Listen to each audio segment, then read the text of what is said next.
Hello, welcome everyone to our webinar tonight titled Office Ergonomics, How to Set Up Your Office and Tips on New Upcoming Tools. I'm Steve Fisher, the president of the OKA, and very excited to have with me today Michelle Leger and Michelle Cardoso, joining us from the wonderful province of New Brunswick today. Just a quick note on format for today's presentation, and then a little bit of a bio for the presenters, and then we'll turn it over to can we say Michelle squared to get things started? So just as a note for folks, similar to past webinars, if you do have questions, and we encourage lots of questions and conversations, please enter them in the Q&A. You'll notice on the bottom of your screen, you can cursor over the little Q&A section. Please enter your questions there, and then I'll be able to share those questions with the Michelles, and we'll get responses accordingly. The way that they've designed the presentation is in blocks.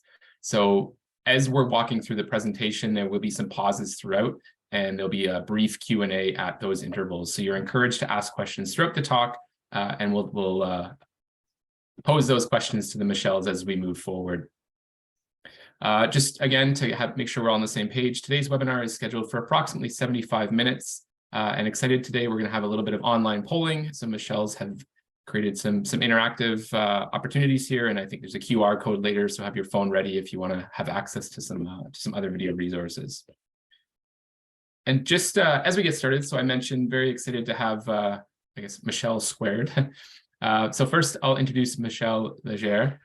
She's a PhD candidate in the field of ergonomics in her second year at the University of New Brunswick, and works as a safe handling advisor at the Horizon Health Network in New Brunswick.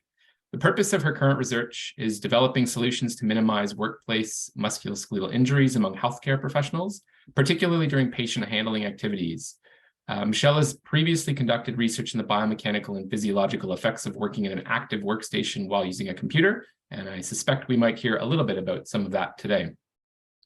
Dr. Michelle Cardoso has held the position of assistant professor in kinesiology at the Université de Moncton since 2018.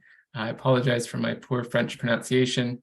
Dr. Cardoso is an early career researcher who's focused her efforts on better understanding human-system interactions in a workplace setting with the goal of optimizing well-being, productivity, and performance. Dr. Cardoso's current focus is on office and healthcare ergonomics, number of industry partners, number of innovative projects, and I'm sure you'll hear some of the results of those today. So without further ado, I'll turn it over to you, and we look forward to your presentation. Thank you very much, Steve, for the introduction. Well, welcome everybody to our webinar. We're very excited to be here today. So we're going to start with a fun activity. We're going to get everybody engaging with our presentation right off the bat. So I want everybody here to be very honest, and don't forget, this is anonymous. I won't be able to say this question is associated or answered by this person. So please feel free to answer our following questions. Don't be shy. So our first question. So I want everybody to go in the chat, please, and click on the hyperlink and answer the following question. So again, please be honest. So on an average typical workday, how much of your time is spent in a sedentary posture? This includes time spent sitting at work or time spent sedentary at work and at home. So I can see here in the corner how many people are answering. So we have about 55 individuals online today.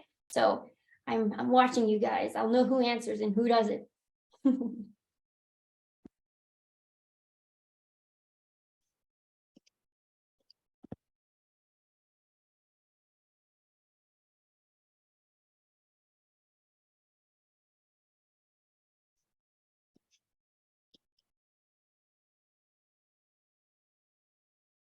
We do have some answers in the Q&A section as well. All right, there we go. Might be easier to just click on that hyperlink, and you just can click A, B, C, D, or E, but in the Q&A works as well. Oh, I think people are going more Q&A. Michelle, I think we're just going through the Q&A. I think, Stuart, if you could just turn on the chat function for our attendees.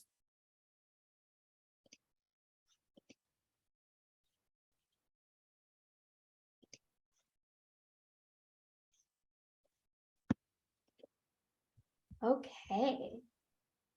So click on the hyperlink or answer for us. That's okay. Oh, the chat is disabled. That's why.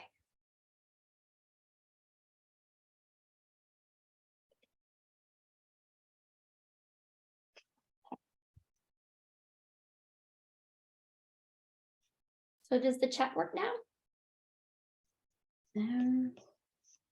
I see Stuart can send message to the entire. Stuart's just working on it, but it looks like based on the Q&A, most folks are kind of following in that C and D category.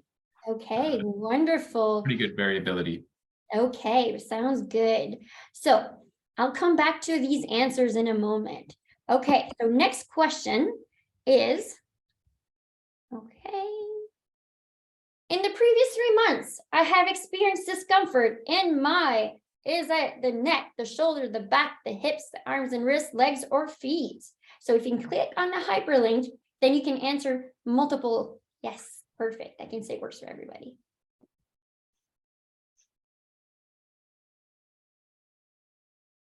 There we go.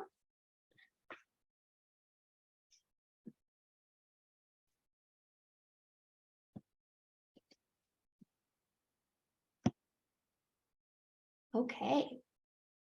So while people are answering, so going back to here, so a lot of individuals were, okay, so I'm going to keep that in mind, between 4 to 8 hours per day. So that is actually better than expected. The average population tends to do 8 hours or more a day. Again, I'm not surprised. I'm talking to everybody's a kinesiologist here, so I'm not surprised that we are active for the most part. So let's see over here for answers. So we're going to see here that we have a lot of kind of across the board different type of discomforts. But you can see here, something that's the most common is the back. And that's not really surprising because 85% of the population is, it will experience low back discomfort at some time and point during their lifetime. So often all of this is related. I can see now more people are answering towards the back, but really what's happening here, it's common to see if you're spending more time sedentary, it's more common to just experience discomfort. And again, most of us here, we're kinesiologists, we know that we need to move and everything, but yet look at here, we're still experiencing discomfort, even myself. And this all stems back to, you know, how much time am I spending at my workstation after a long day at work? Am I spending too much time on the couch? Maybe I'm sitting in a configuration that's not designed for me specifically, because the average table and chair is designed for someone 6'6". So it's not uncommon to see levels of discomfort being so high. So thank you so much for sharing your answers. And I really hope with this webinar, we're going to see a lot of insight on, okay, when I see this workplace design, maybe, you know, I should redesign it this way, or, you know, maybe I can tweak this and this to make sure that I don't experience, for example, low back at the end of the day, low back pain at the end of the day. So on the agenda for today, we will talk about how to set up an office chair, how to set up your desk height for a seated and a standing position, how to set up your keyboard and mouse, other accessories that you might want to add to your workstation, and we will conclude on tips on new upcoming tools available for like workstations. Like Steve mentioned at the beginning, between each section, we'll have like a 3 to 5 minute period of questions. So don't be shy, and yeah. Next slide. That's right. I'm controlling the PowerPoint.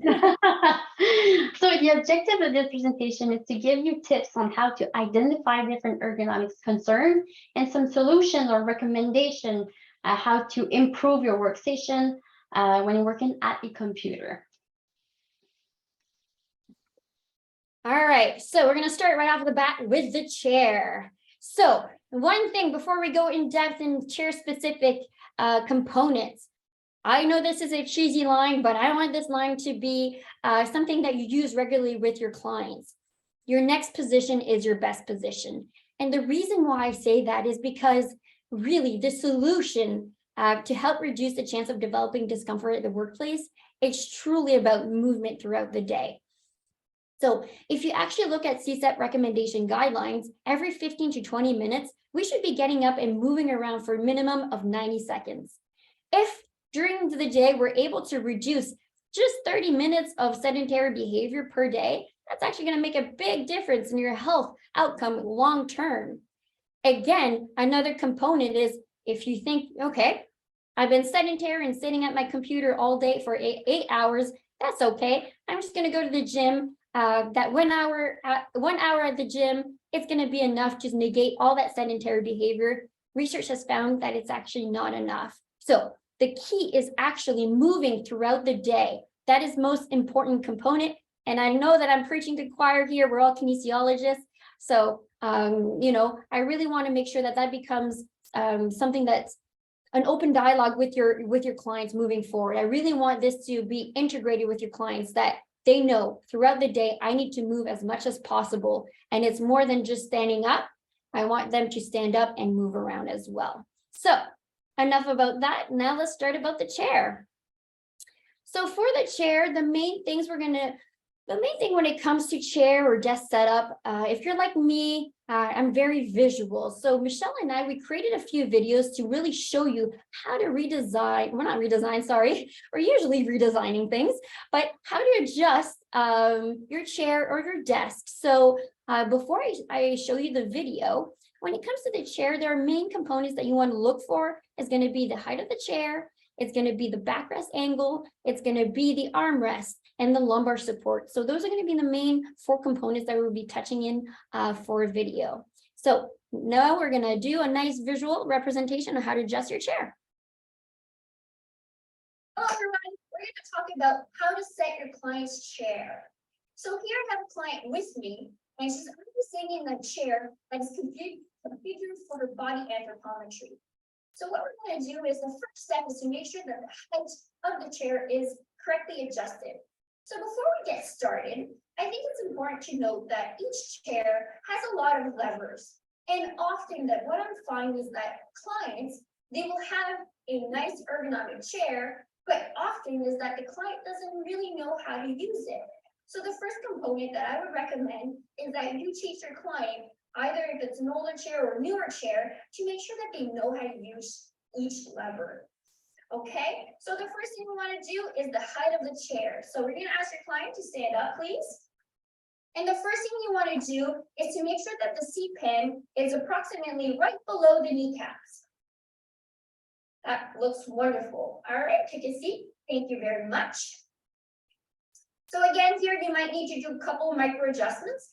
But the rule of thumb here is that you want to make sure that the feet are firmly placed on the ground and you have that nice 90-degree angle. So now we're going to talk about backrest support. So we want to make sure that the client is nice and neutral while they're sitting down. So you want to make sure that the backrest is set at about 95 to 110 degrees towards the back. And the reason why is that we want to make sure that the spine is nicely supported while they're doing computer work. So one rule of thumb is if the client is doing a task that's not engaging with a computer, for example, that's where you can go more into a recline position. And when it comes into a recline position, this is where it's been shown to offset the pressure onto the vertebrae. But when you're engaging with a computer, you're engaging with your task, you want to make sure that your spine is nicely neutral. So that's more around the 95 degree. So you see here, Michelle is sitting down in nice neutral posture. And the next thing to address is going to be the lumbar support. So the lumbar support is where you want to make sure that the lumbar area of your spine, so if you actually stand up, you can palpate this right here in your low back, right here. That is called lumbar lordosis. This is where you want to support, that area while you're sitting down. Let me check and take a seat. Perfect. So you want that nicely supported. So each chair typically have a lumbar lumbar support adjustment. So you want to make sure that you adjust that throughout the day. So it will vary depending the time of day, how much lumbar support that you want to put. So actually when you first wake up and you sit down, you actually don't need that much lumbar support. And the reason why is that when you're sleeping, you're actually hydrating the spine and there's actually more pressure around the spine called hydrostatic pressure. So actually, first thing in the morning, you don't need as much pressure onto the spine, is because there's so much fluid in that area. But as the day goes on, you're going to gain more flexibility and elasticity, and you will want more lumbar support. So it's important that the client adjusts lumbar support throughout the day. So you want to make sure that you adjust that. So not as much in the morning, but as the day goes by, you want to make sure that you adjust that more and more throughout the day. Okay, so the next thing that we want to tackle is the length of the seat pan. This is actually extremely important.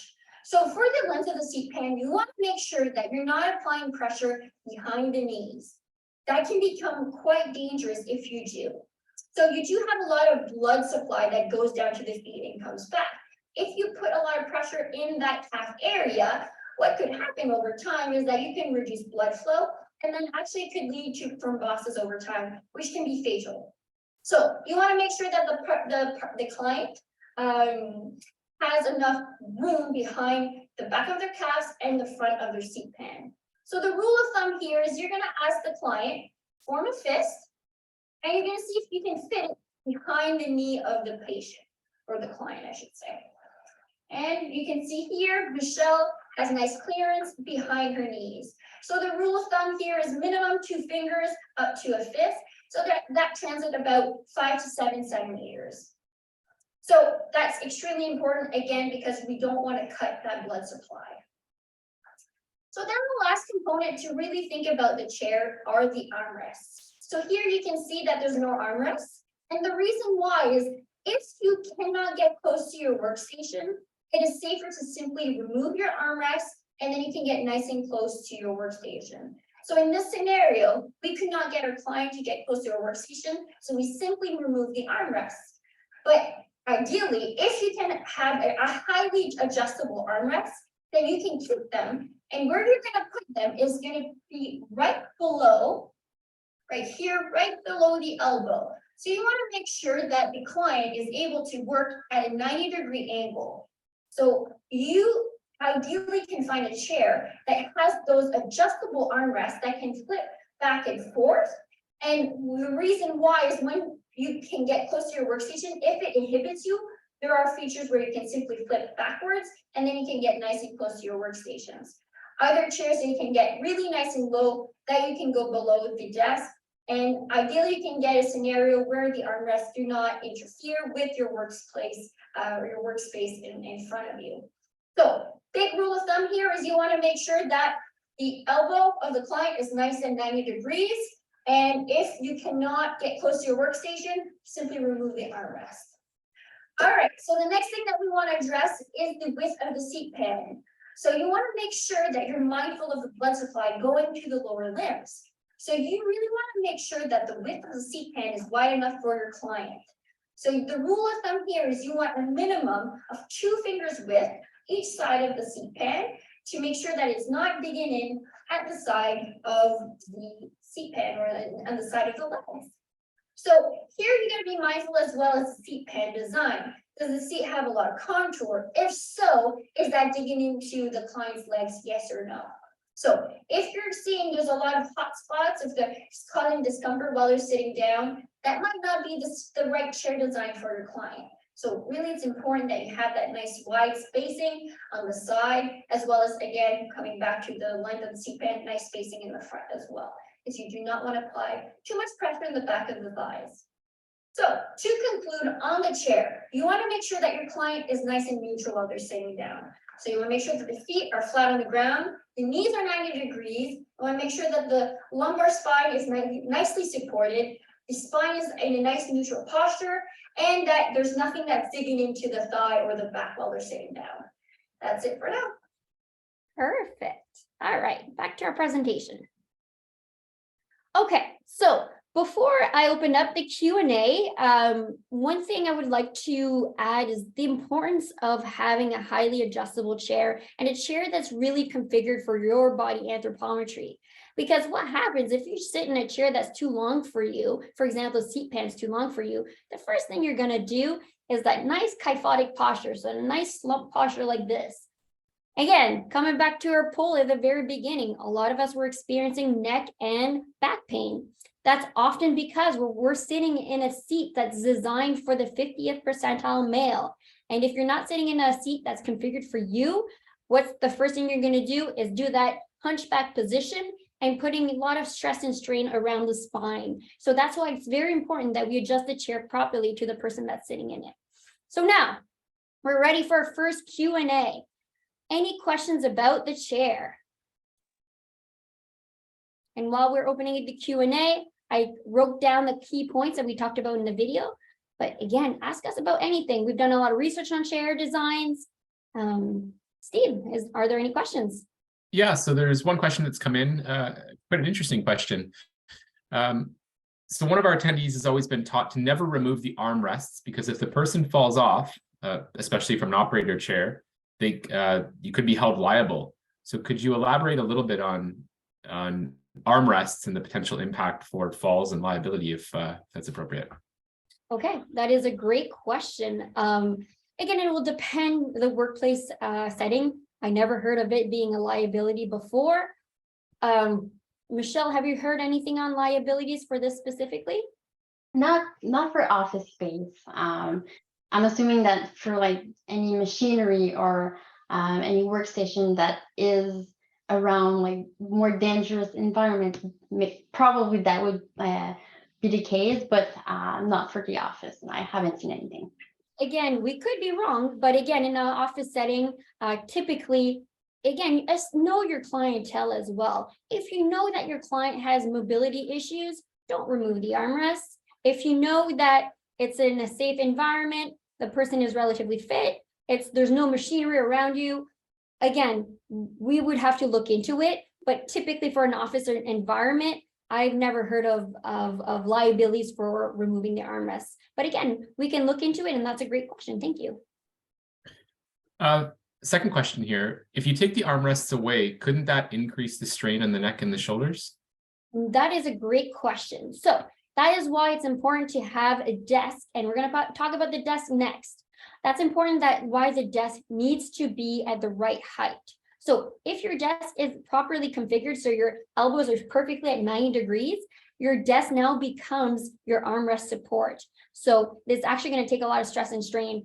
Often you really need to find that chair that you can adjust those armrests backwards, so then you can get nice and close, because if you're going to leave those armrests and it's going to inhibit you to get close to your workstation, we're coming back to the posture that we talked about at the very beginning, that nice kyphotic posture. That's not very good for us. That's the risk of happening if you don't remove the armrests. So again, especially if you have a sit to stand workstation, it's very easy to adjust to the proper height, and then everything's at 90 degrees, and then your desk becomes your arm support. What would you recommend the distance to be from your workspace? The distance in terms of the chair? Yeah, so is there any guidelines on how close or how far your chair might be from your work surface? That is a great question. So I don't know about specific distances, but typically when you're sitting down, you want your desk to make sure that it's not digging in and anywhere in terms of the forearm. I would say about, minimum 20 centimeters in. I don't think there's a set guideline on how far, but just make sure that if you're not going to have any armrests and you're going to have that nice low workstation, that you have the distance that your forearms are nicely supported, and then you have your keyboard directly in front of you. And we're going to talk about that momentarily, about where to place the keyboard specifically to the user. So we'll come back to that question, but in terms of specific distances, really it's going to depend from person to person, and you just want to make sure that the forearm is nicely supported. Michelle, did you want to add on that? No, that's pretty much it. We will cover most of it later in the presentation. Yes, absolutely. If we can, 2 more quick questions, and then we'll transition. And thanks everyone attending for all the wonderful questions here. An interesting question: how does a gaming chair differ from an office chair? Yes. Okay. Great question. So again, there's so many different designs out there. Gaming chairs, typically, it's like they took a truck seat and they decided to put caster wheels on it, and you're good to go. That is often the gaming chair that I'm seeing. The problem with that, I actually did my whole PhD thesis on truck seat design. And you're bringing up a really good point. So when it comes to something like a truck seat or a gaming chair, because it's very similar, or maybe it's more like a truck seat or a race car seat, what's happening is that often they're very bulky. They're often not tailored to the user. They're often very large, very big. Where an office chair, they typically have more adjustable features. One thing I would like to add on the adjustability feature, yes, we talked about the lumbar support and we want the lumbar lordosis to be supported. However, during my PhD, I looked at a new truck seat design. And what we did is instead of putting pressure on the lumbar support, we actually manipulated the pelvis. So we rotated the pelvis forward slightly and we put support right on the buttocks and the PSIS region. And putting support that way, it actually automatically put your spine into a lordotic posture. And then we were able to remain that neutral posture throughout the entire drive. So coming back, what's the difference between a gaming chair and an office chair? Typically, office chairs are more adjustable, more breathable, where gaming chairs tend to be more like a leather thick material, tend to be more bulky, and you won't, typically it's hard to get that lumbar lordosis support. If you're gonna use a gaming chair, if you already invested a lot of money in a gaming chair and you're hearing this and you're like, oh no, there's actually a seat pan cushion that's called the wedge. So basically it's triangular cushion that you put between the seat pan and the backrest, and it covers that little triangular angle right there. And what happens is that it does that movement that I just talked to you about that I kind of studied during my doctorate. It kind of manipulates the pelvis forward. And now you've just translated the pelvis forward. Your spine is now in a neutral position. So if you do have that gaming chair already, you could look into a cushioning called the wedge. Awesome. Well, I think the other question was around back supports, and I think the wedge actually addresses some of that question as well. So thanks so much, and continue on. I'm sure there'll be more questions soon. Yes, absolutely. Thank you so much for the great questions. Keep them coming. All right. So now we're going to talk about the desk. So at this moment, your office chair should be set for you or your client anthropometry. So your desk will reflect on the chair height. So before continuing on this section, I just wanted to think for like a couple seconds, and try to guess, what is the average desk height you'll see in a workplace? Is it 25 inches, 33, 35? Just think for a second. So the answer is between 29 and 30 inches. And according to our tables in the next slide, so a desk of 29 inches and above is only recommended for an individual measuring 6 feet and over. So there's just like a slim percentage of humans on the planet that can comfortably sit at a standard desk that you typically see at a workplace. So this table, it is important to remember that it's an approximative of like the seated desk height that is recommended for your height. So for a person of 5 feet, it is recommended for to have a desk height of 24 inches. But that can depend on different factors. So if you or your client have a longer torso or short arms, that desk height could, you might need to adjust more or less like between 0.5 to 1 inch higher or lower. So a good way to double check which desk height is good for your client or for you is to, when you have your chair, your office chair set at the proper height or the seat pan height, your elbows, your armrests. So your elbows are at 90 degrees. So you should just measure the difference in height from the floor to your elbows. And that should be the same height as your desk height.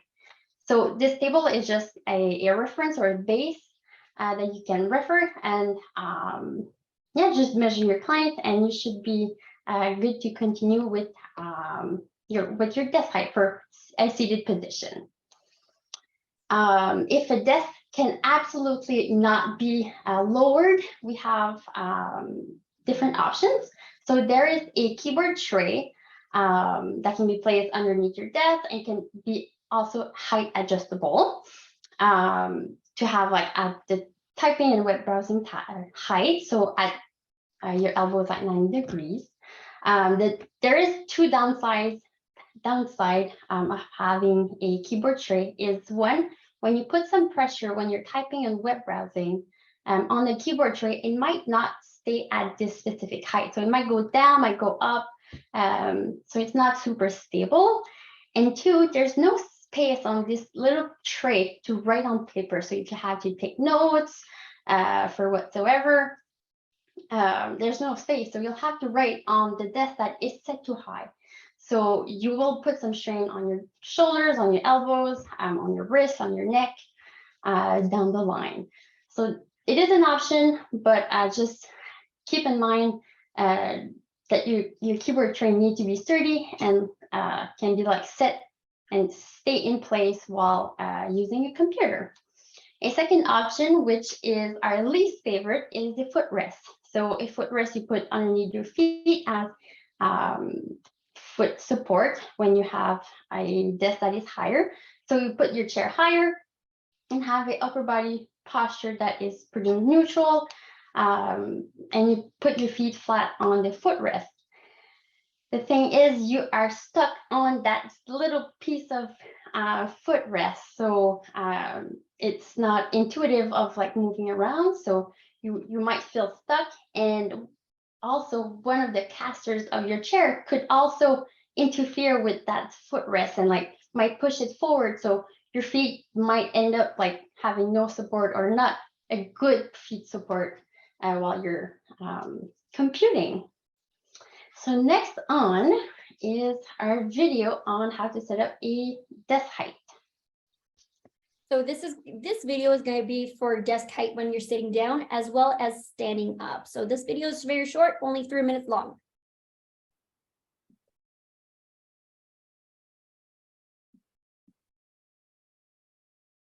Talk about the desk. So the most important key feature about the desk is that you want to use the chair as a reference point. So it's very important that you adjust the client to their chair at the first place. So once they're sitting down in a nice neutral posture, you want to make sure that their elbow is at nice 90-degree angle. So here we have an adjustable sit to stand workstation. So here we can adjust the desk until the desk is right below the elbow.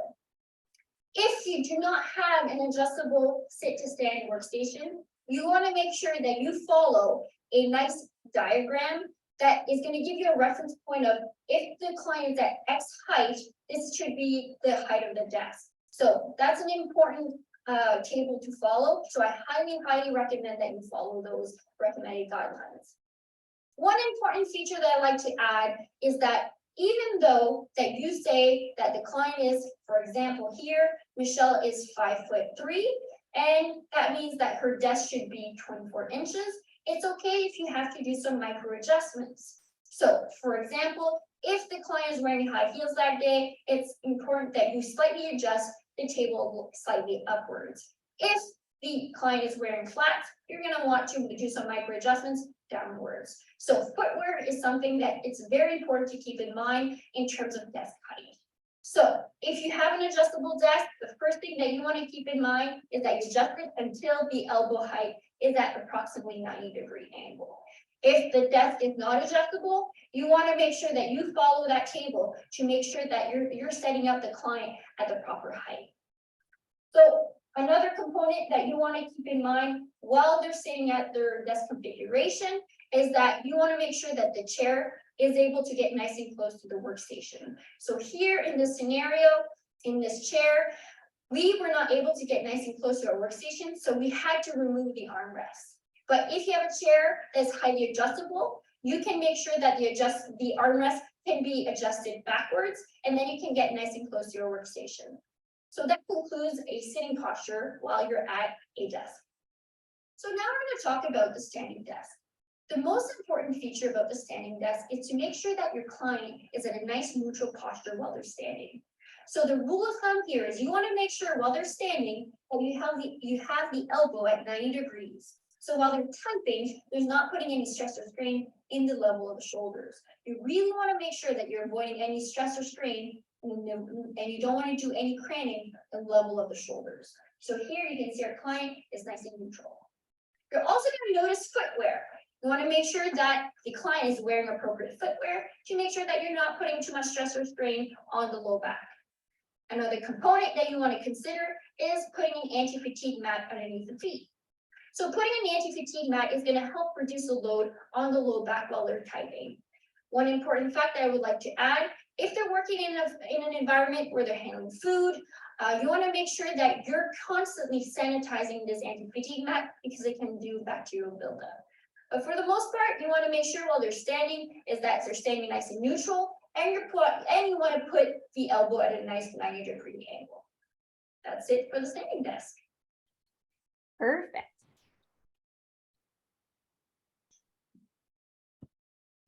So for sit to stand workstation, the big question is still continuously being investigated, and it is, what is the ideal sit to stand ratio? Well, our answer is it depends on what level of experience and standing tolerance you have. So it was found that a ratio of 3:1, so 15, for example, 15 minutes of sitting and 5 minutes of standing is a great ratio for a beginner user to help reduce low back discomfort and start building the standing tolerance and comfort. Another study found that a ratio of 1:1 for intermediate and up to 1:3, so 5 minutes of sitting and 15 minutes of standing is better for an advanced user. So those two ratios should be the one that you'll be aiming down the line while you're getting comfortable using a sit-stand desk. It is important that for each individual, they need to build up their own standing tolerance, because prolonged standing has also some negative effects like back and leg discomfort and much more. So next slide. Yes, actually, if I can add, Michelle. Sure. So I know that ratios can be confusing. So just think about it within an hour. So the beginning, like the 3:1 within the hour, that means you'll be sitting down for 45 minutes and only staying for 15. The next one, the 50-50 or the 1:1 is within the hour. There's 30 minutes sitting and 30 minutes standing. And the last one is a ratio of 1:3, whereas the more advanced. So that means that you're standing for 45 and you're sitting for 15. So when you're looking at these ratios, really think about it within the hour. Good point. Okay. So, yeah, is there any question? Any questions from the group around desk heights, sitting, standing heights, ratios for sit to stand? So while we're thinking about questions, one thing I'd like to elaborate as well is the advanced for the advanced users, the 1:3 ratio. So Colin McKinnon from Waterloo, he actually just recently published a paper that what they did, instead of within the hour of 1:3, they gradually build up to it. So let's just say you do 1 minute of sitting, you do 3 minutes of standing. Then after that, you'll do, so you gradually build up. Then you do 2 minutes of sitting, 6 minutes standing. And they did that for up to, I believe, 150 minutes. And they were able to find that just continuously shifting, people with low back pain were better able to adapt. So one thing that I would recommend is whichever ratio that you decide to choose, just make sure that you don't do, 30 minutes of continuous standing and then 30 minutes of continuous sitting. It's better to alternate within the hour. Again, coming back to our very first slide, your next position is your best position. So Steve, any questions? Yeah, just one quick question. Do you have a citation or reference for the data that you have on the left of the screen there, the height and desk height reference, or that you could share with folks? We sure can, absolutely. Excellent. So make sure we get that shared in the notes afterwards. Absolutely. Excellent. Thanks. We're happy to continue forward. I'm sure more questions will come in. All right, sounds great. All right, so now we're going to talk about the monitor and the keyboard. So here we really want to make sure that we focus on keeping our wrist neutral.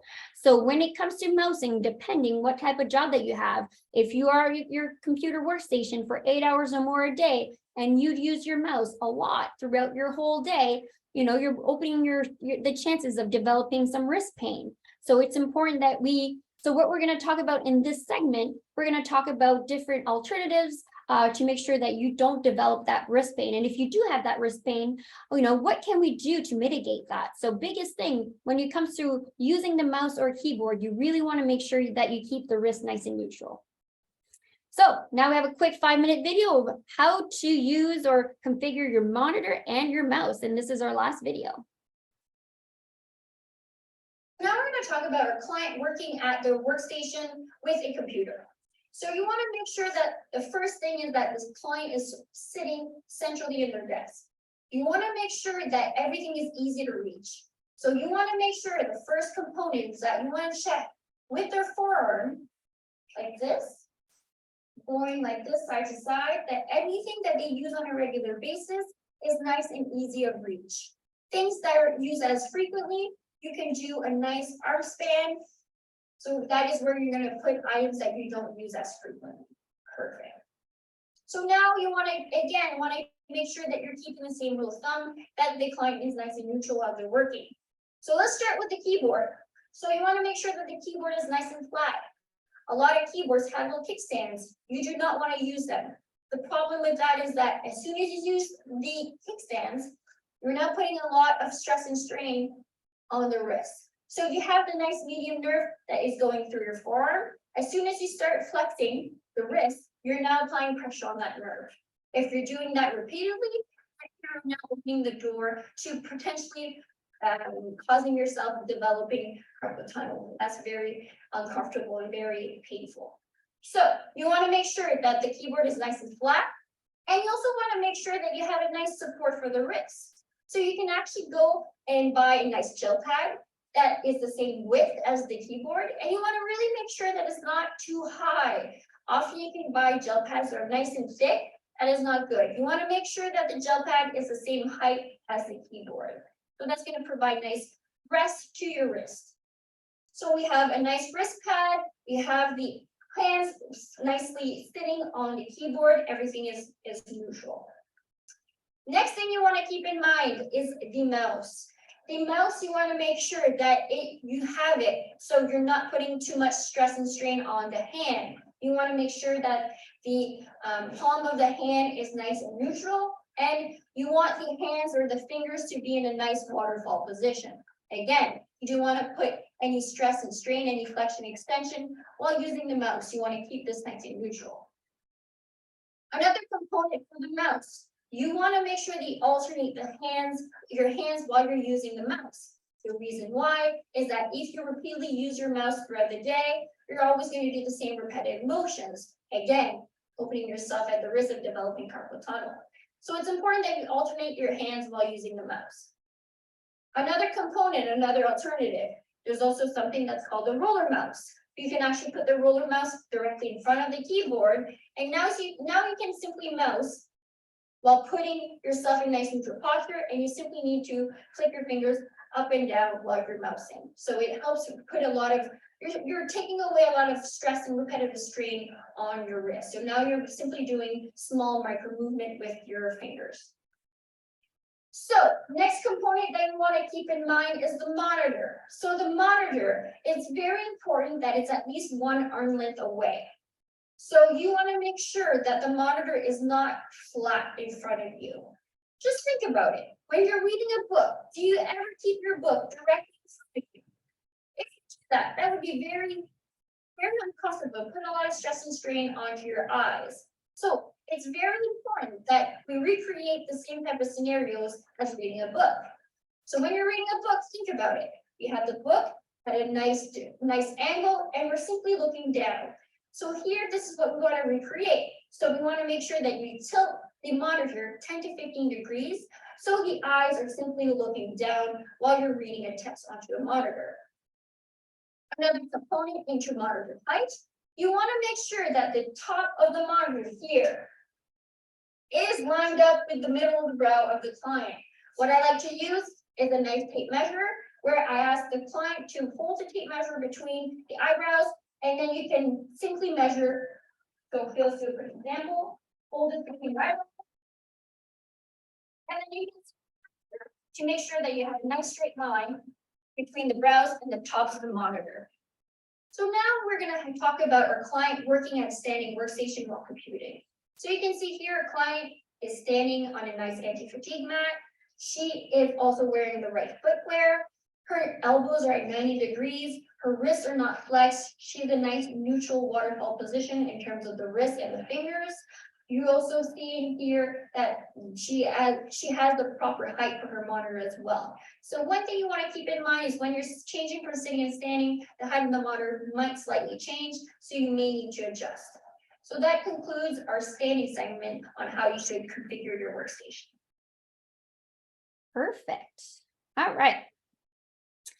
So one thing I like to add on the video, what happens if your client has two monitors? Okay, well, with that, it's actually a simple solution. You want the midline to be in the middle. Okay, so middle of their eyebrows will be the middle of the two monitors right there. Then you want to make sure that they're slightly tilted inwards, and then you have both monitors tilted 10 to 15 degrees backwards. I always encourage, if you can use simply one monitor, a larger monitor, and then you can use the dual task feature, it's better because you're reducing the risk of craning your neck. So the biggest thing, if you're going to use two monitors, that's okay. Another component, if you can use the second monitor, let's just say that you just use it for emails, you can actually put it into, instead of a horizontal position, you can put it vertical.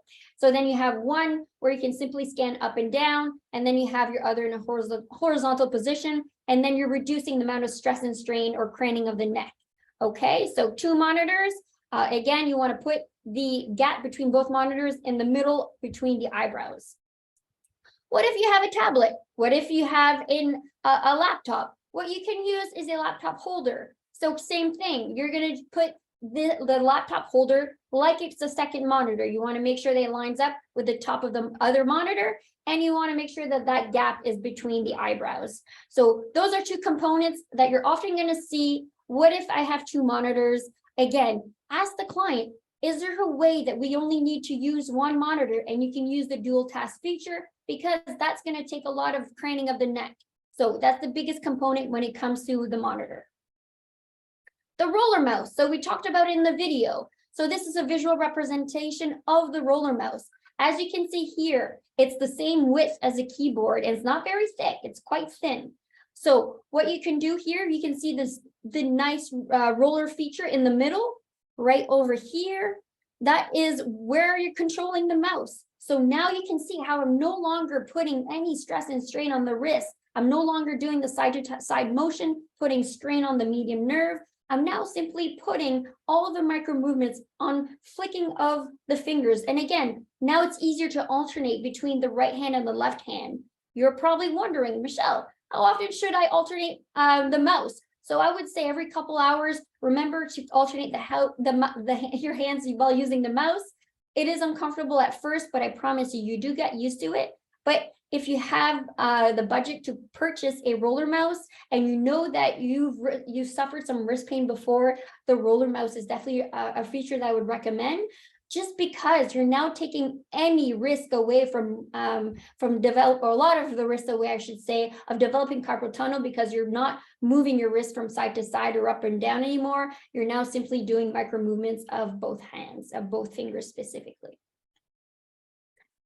So, Steve, any questions about the monitor or the keyboard? Thanks. We do have a question just coming in a little that's, I think maybe you've touched on it, but just kind of tailed in at the end of our last session. Are there any additional adjustments that need to be made regarding monitor height positions when going from sitting to standing? And can you factor in torso length? And I know you've kind of touched on some of those, but maybe just reiterating those points. Absolutely, it's a great question. So again, when you're sitting and standing, that monitor height can actually change. So the biggest thing that's the most important, that you want to line up the top of the monitor with the middle of your brow. So whether you're sitting or you're standing, that's the biggest feature.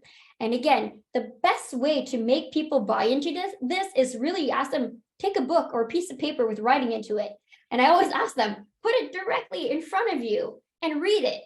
And everyone's going to say, that's really uncomfortable, Michelle. And I'm like, of course, we're not naturally supposed to read a text that way. We always read putting a book downwards or a text downwards. So that's actually the natural position of the eyes. They want to look downwards. And that's why we really want to tilt the monitor backwards 10 to 15 degrees. So it's kind of like recreating reading a book. Another component I would love for everybody to adapt as well is the 20-20-20 rule. So every 20 minutes, look for 20 seconds away, 20 yards away. So that's going to help readjust your eyesight. It's going to help reduce eye strain as well. So again, coming back to CSEP recommendations would be, we should be standing up every 15 to 20 minutes for a minimum of 90 seconds. That's a great way that you can actually start implementing the 20-20-20 rule while you're taking that standing break. Steve. Awesome, thank you. Any thoughts on vertical mice? So there's some thought or conjecture that maybe they put more strain on the body on the shoulder, for example. A vertical mouse. I've never heard of a vertical mouse before. Can you please explain? Good question. I'm not familiar with them either. I've seen one before. So it's a mouse where like the button, your wrist is like upward and the buttons of the mouse is here instead of like on top. Okay. I've never used it. I never recommended one before. It was a personal choice that she, I claimed she loved that specific mouse. I don't have an opinion on it, but I've seen it. It's different. It sounds like it would put, like Steve is saying, it sounds like you're potentially putting a lot of stress and strain in a level of the shoulders that's not necessary. So I would have a hard time believing that that's better than something like the roller mouse, where you know that you're in a neutral position while you're mousing. I agree. Yeah, maybe some task specificity too. I think they're quite popular in engineering fields with CAD and things like that. Exactly. Question about, so you mentioned tilting the monitor back to 10 to 15 degrees, and one of the potential inadvertent consequences of that is light and reflection. So can you speak a little bit to, how you balance the angle with potential for eye strain from light reflection and things? Well, that's actually my next segment. So maybe, Steve, should I go right into it? My next segment? Perfect. Let's do it. All right, let's do it. All right. Keep those questions coming. I love it. Okay. All right, so I'm just going to go straight and answer that question on light. Okay, so someone just asked about lighting. So what if I'm tilting the monitor about 10-15 degrees and now I'm creating glare from the light? Okay, that is absolutely problematic. So one component that I would have to say is look at your surrounding. When you're tilting the monitor back, if you're wherever you have your computer monitor, do you see any glare on your computer monitor? If so, you need to reposition. The two main factors of creating glare is going to be your windows and your light fixtures. So the biggest thing when it comes to positioning your monitor, make sure that you do not have a window directly in front of you or directly behind you, because those are going to be the main two things that's going to create glare on your monitor. And what's happening when you have that glare, you're going to start squinting. And when you're squinting, you're putting a lot of stress and strain on all the muscles around the eyes. So what that can develop over time, you're not only making yourself more at risk to develop eye strain, you're actually making yourself more prone to developing headaches and migraines down the line. So again, we really want to make sure that we position the monitor where you do not have glare that's coming from the windows. So when it comes to windows, let's just say that someone is really stuck, you cannot reposition. That's why we use blinds. Blinds are fantastic. And then you can really adjust the level of light that's coming in. You can even have anyways, there's different types of blinds out there that you guys can play with. But the biggest thing is make sure when you're looking and assessing, make sure that there's no glare on that computer monitor. Again, if you have a big fluorescent light behind you, make sure that that's not directly behind the client. Maybe you want it more beside the person, and make sure that it's not creating any glare on the monitor itself. Let's just say you're really stuck, and again, you're seeing that glare no matter where you're positioning in the office. Well, one thing you can also buy is you can buy a sheet that you can put on the monitor. It's an anti-glare sheet. It's very thin, and that takes away the glare as well. So worst case scenario, that's it. But I would still always make sure that you don't have a window behind you or in front of you. That's very, very important. So I hope I answered your question on glare on the monitor. So I skipped on the next important feature. So I really want to elaborate on that. Thanks for the thumbs up. So the next component is the document holder. So often you're going to see it at Covey's, I don't know, New Brunswick is called Covey's or Office Supply or Best Buy, I guess. Maybe it's Ontario. So often I see vertical document place holders, and I don't see often horizontal. So the vertical one is the one I most often see, and I wish that it didn't exist, to be honest, because what happens with the vertical one, you put it next to your monitor. But let's just say you have two monitors and then you add the extra vertical document holder. Well, now you've just put all that stress and strain onto the neck, because now you're scanning from side to side even more, because you're trying to not only dual task on looking at two monitors, you're now looking at a horizontal document holder as well. Much, much better to have a horizontal, not vertical. So you want to make sure you have a horizontal document holder that you can place between your keyboard as well as your monitor. Because now what happens, as you can see here, you can now simply scan upwards and downwards while you have a document in front of you. You no longer need to strain your neck side to side while you're reading a document. So this is often predominantly used for individuals that have to do a lot of transcription, like secretaries, where they have a lot of paperwork that they need to transcribe digitally.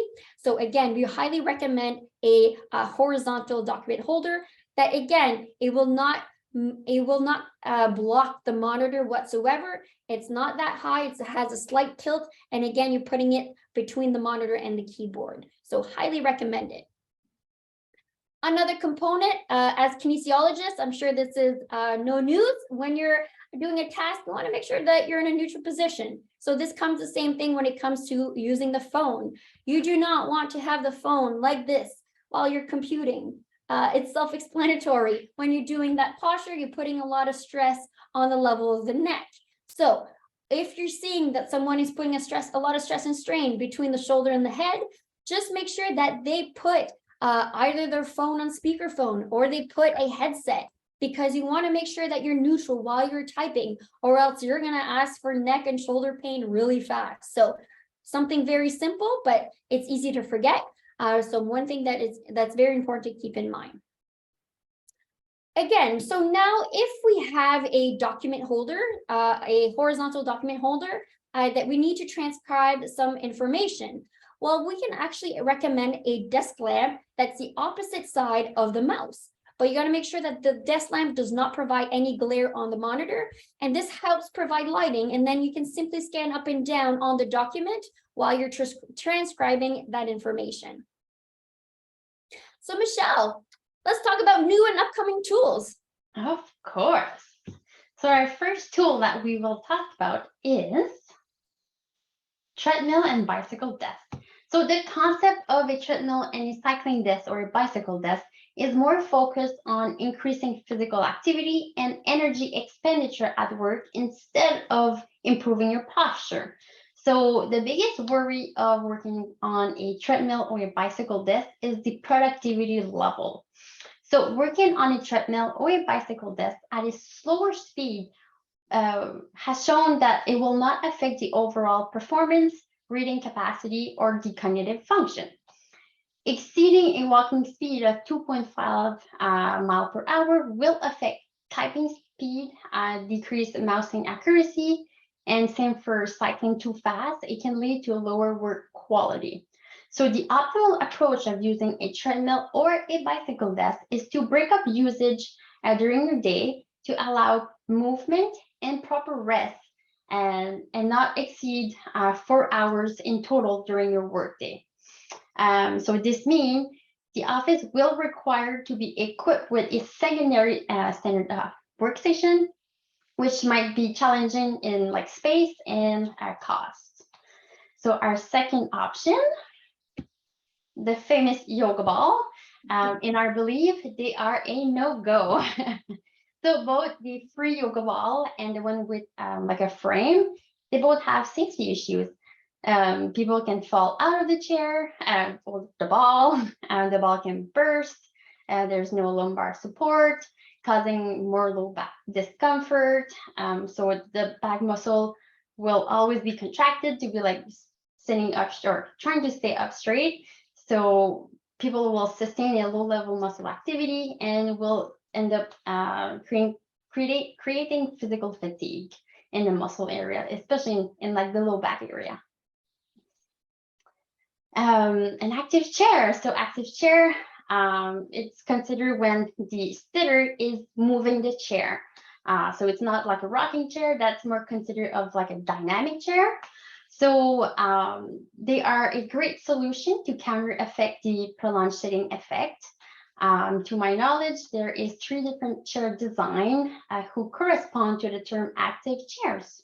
There's the back app, the core chair, and a split seat pen chair. So on the next slide, there's a small video just showing the different range of motion that different active chair can have. So the back app chair is described as a balance stool. So the seat pen can lean in every direction and tilt forward, allowing to open the hip. The core chair stimulates a stability ball. So it rotates, like the seat pen can rotate in all directions into 14 degrees. It has a low back support and no armrest. And the split seat pen chair has this longitudinal split seat pen, allowing the sitter to alternate their feet between plantar and dorsiflexion, which simulate the action of walking. The active chair has a great potential to improve the physiological health compared to working at a standard office chair.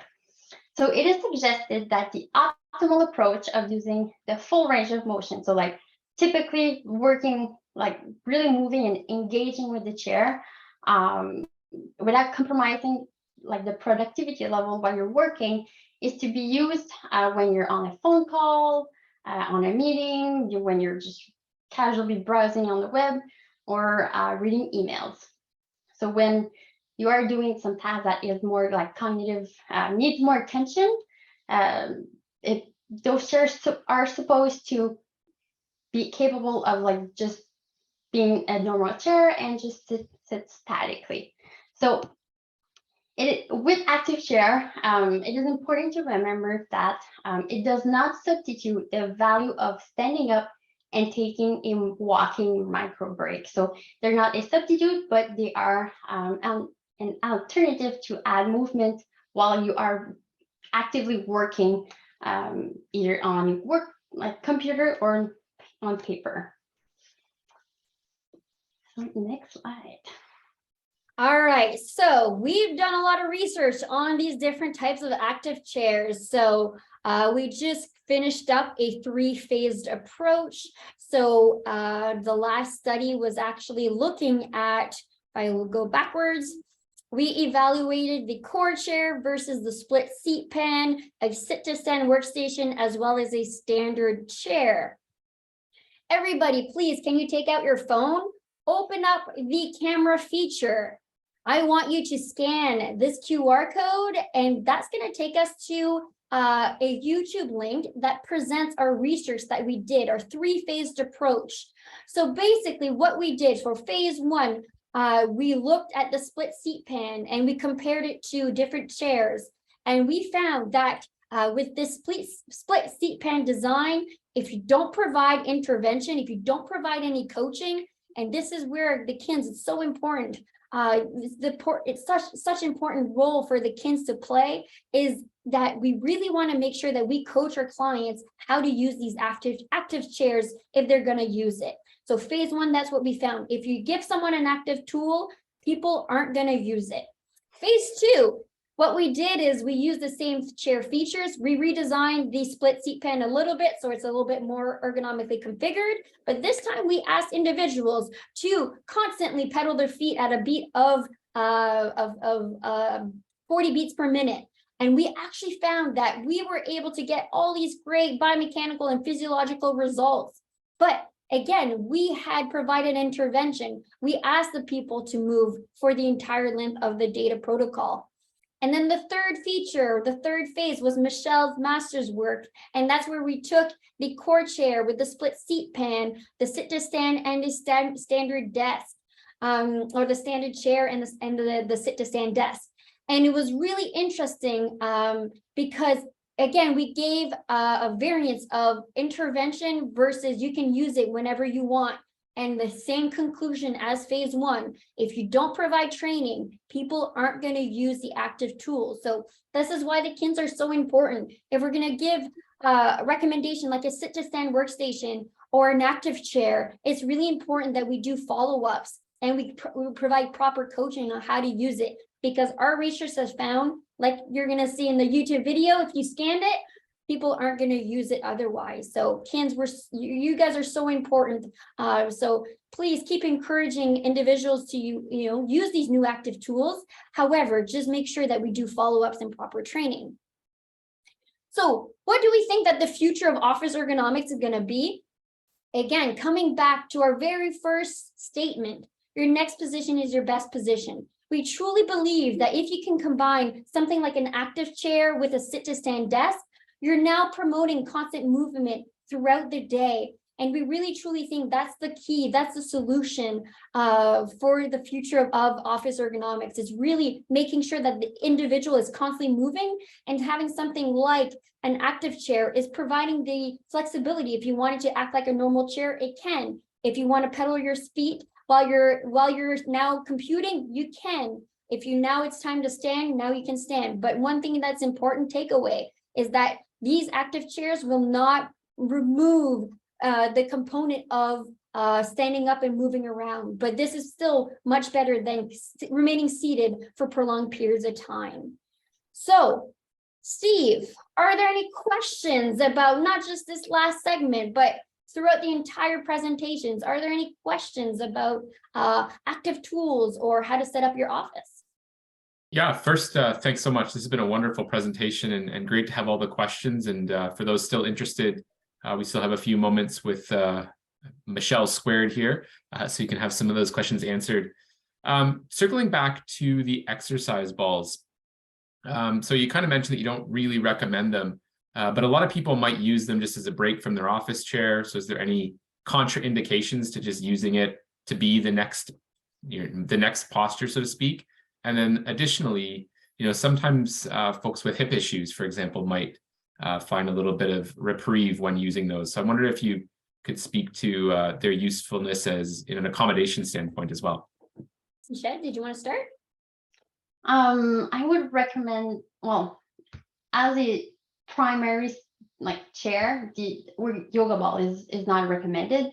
If you do have it in like a break room and just want to sit for like 5-10 minutes, I don't see that as being a problem.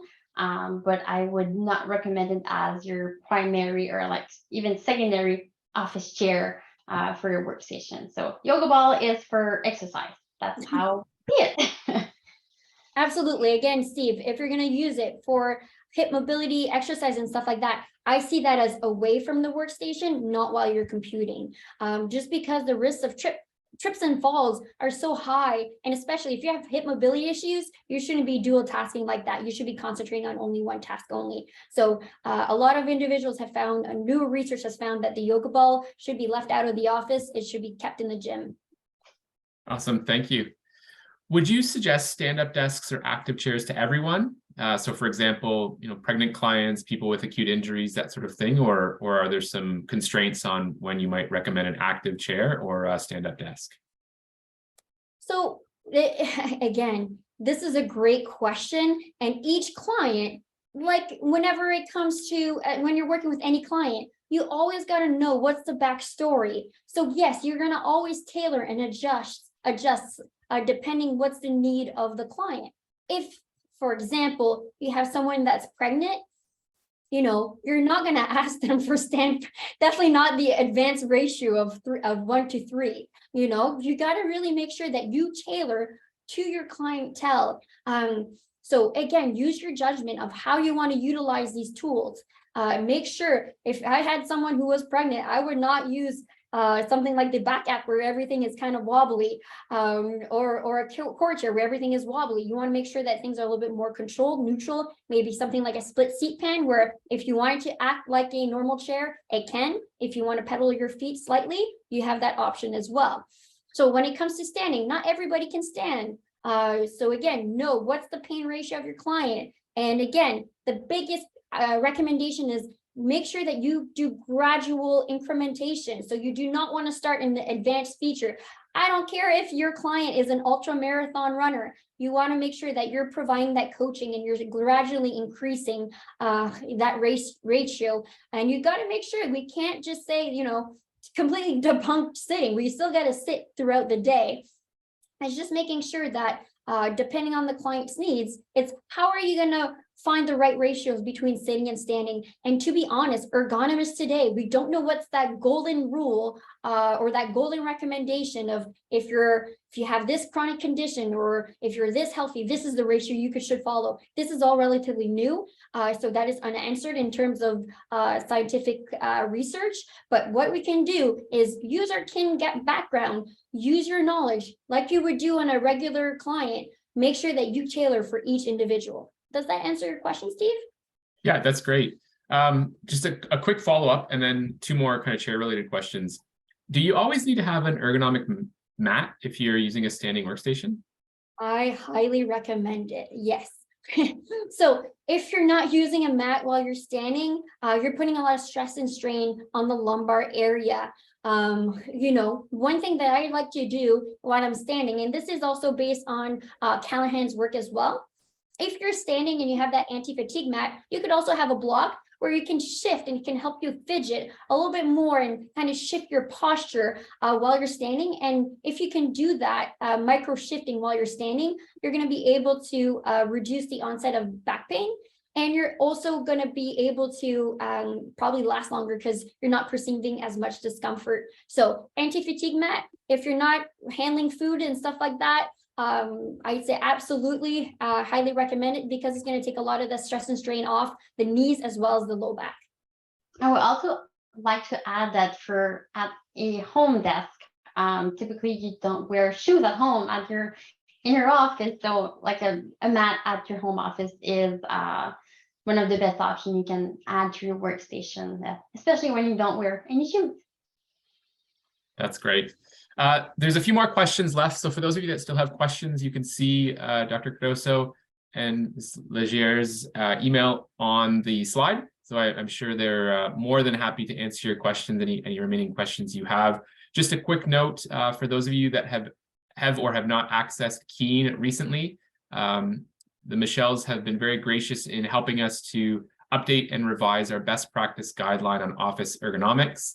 And you'll also notice there's a link to some resources at msdprevention.com, so to the Ontario MSD Prevention Guideline as well, related to a lot of the things that were shared today on office setup. So please, if you're looking for those resources, we have them for you through the OKA and Keen, and graciously revised and edited heavily by the Michelles for us. So with that, Michelle, thank you so much. This was such a wonderful presentation. Really appreciated the videos and the very straightforward how-to. I definitely feel a lot more confident doing office ergonomics assessments. So thank you so much for your presentation today. And thank you to all of the folks that joined our webinar. Have a wonderful evening. Thank you so much, everyone. You've been lovely. Again, don't be shy if you have any questions. We're here for you. Have a great night, everybody. Thank you. Thanks, everyone. Bye, everyone.